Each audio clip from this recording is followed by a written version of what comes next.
This is Carolyn Taylor, and I am the fourth generation of my family to grow up in Emery Grove. In this piece, you'll hear about the religious camp meetings that took place in Johnson's Park from Joan Owens, Beverly Eugene Neal, Reverend Glenn Taylor, Richard Tyler, Etta Johnson, Thelma Scott, Priscilla Scott, and myself. When we were little girls, camp meeting was 3 Sundays in August, second, third, and fourth Sunday. It was a big community day. People from not only Montgomery County, but all over the state of Maryland, sometimes out of state buses would come there. A lot of the people who moved out of the community didn't make no difference how far they migrated. They came back to camp meeting. It was a place of fellowship, of friendship, and even with the camp meeting, it was a place where you didn't see anybody for a whole year and then you saw them. People will actually camp for maybe 30 days or so. And of course, if you stayed there all day or a couple of days, you had to have some food. They didn't call them concession stands, but every family had specialties that they cooked. I literally saw some people that would bring something like a 300-pound cast iron kitchen stove on the back of a truck and bring a couple of cords of wood and stack it, and they would actually cook food and bake food. They sold goods like dinners, ham sandwiches was our specialties. Chicken, always fried chicken. But this lady made the best caramel cake. You go to her table to buy the cake.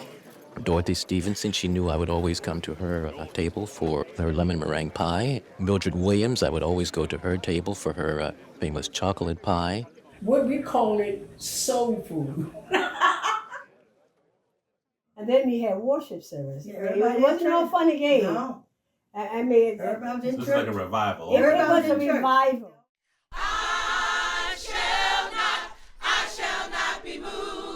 And there was a 9 a.m. Sunday school, an 11 o'clock service, a 3 o'clock service, and a 7 p.m. service. And then it was a man who had a speaker, and you could hear it all over the campground.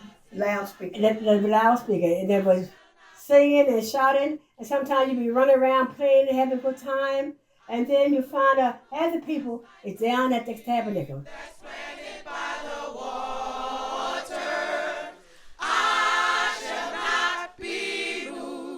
And everyone wore their finest clothes and just hot as blazes during the latter part of August. But there was a certain appearance that you were expected to bring to the camp meeting.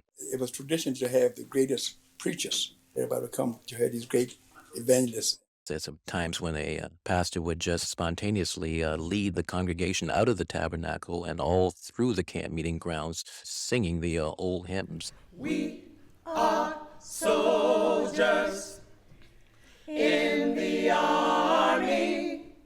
We have to fight, although we have to cry. It was a place of worship, it was a place of fellowship, and it didn't matter where you were from and what denomination you belonged to, you were included.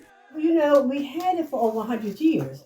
In 1860 to 1967, we had camp meeting. That was one of the longest camp meetings in the Montgomery County, Emery Grove camp meeting. We've got to hold